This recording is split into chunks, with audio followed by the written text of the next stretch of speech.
Hello everyone, आज हमारी class 9 है। आज हम पढ़ेंगे दो या दो से अधिक अक्षरों को मात्राओं के साथ लिखना। पहले अधोगामी।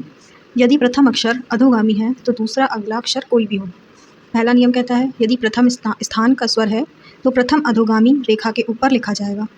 द्वितीय है यदि द्वितीय स्थान का स्वर है तो प्रथम अधोगामी रेखा पर लिखा जाएगा। यदि तृतीय स्थान का स्वर है तो प्रथम अधोगामी रेखा से काट कर लिखा जाएगा। ठीक, एग्जाम्पल देख लेते हैं। पहला वाला जैसे पाठ है तो पा रेखा के ऊपर है, अधोगामी रेखा के ऊपर। पाक लिखा है सही, रेखा के ऊपर। पाल है, फिर सेकंड लाइन पर रहेगा रेखा पर, तो पेट लाइन पर है टा। फिर पेन, फिर पोल। ठीक, थर्ड पीठ तो लाइन से कटेगा, पहला अधोगामी कटेगा। पीठ हो गया, पिन हो गया, ये पुल हो गया। ये मात्राएं लगाना मतलब ये चेंज होता है, तो अभी इसको बताएंगे आगे।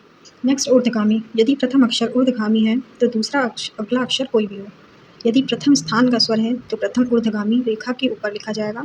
यदि द्वितीय स्थान का स्वर है तो प्रथम ऊर्ध्वगामी रेखा पर लिखा जाएगा। यदि तृतीय स्थान का स्वर है तो प्रथम ऊर्ध्वगामी रेखा से काट कर लिखा जाएगा। सेम नियम जो अधोगामी में वही सेम।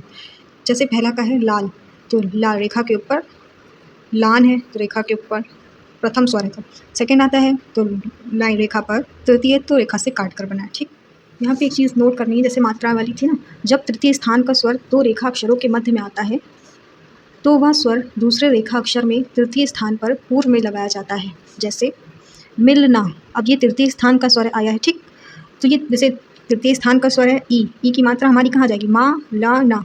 ई की मात्रा माँ में ना लग के उसके अगले अक्षर में लगती है और उसके पहले लगेगी, ना कि बाद में। ठीक, जैसे पहले लगी मिलना। नेक्स्ट आते हैं अग्रगामी पे। यदि प्रथम अक्षर अग्रगामी है तो दूसरा अगला अक्षर देखना पड़ेगा। यदि अग्र के बाद अग्र या उर्ध आता है तो यदि प्रथम स्थान का स्वर है तो प्रथम अग्र रेखा के ऊपर, द्वितीय स्थान का स्वर है तो प्रथम अग्र रेखा पर, तृतीय स्थान का स्वर है तो प्रथम अग्र रेखा के नीचे।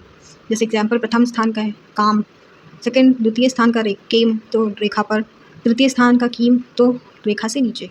नेक्स्ट, यदि अग्र के बाद अधोगामी हो तो पहले हमने पढ़ा था यदि अग्र के बाद अग्र या उर्ध आता है, अब हम पढ़ रहे हैं अग्र के बाद अधो।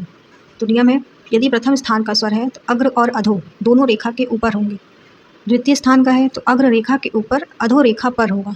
तृतीय स्थान का स्वर है तो अग्र रेखा के ऊपर अधो रेखा से काट के बनेगा। एग्जाम्पल है कात, प्रथम स्थान का है, दोनों ही रेखा के ऊपर है। द्वितीय स्थान का खेत ए है तो प्रथम अग्र रेखा पर, रेखा के ऊपर, और जो अधो है वो रेखा पर। तृतीय स्थान का है तो पहला अग्र रेखा के ऊपर, फिर ता है अधो तो रेखा से काट कर। ऐसे ही सारे एग्जाम्पल लिखे हुए हैं। ठीक।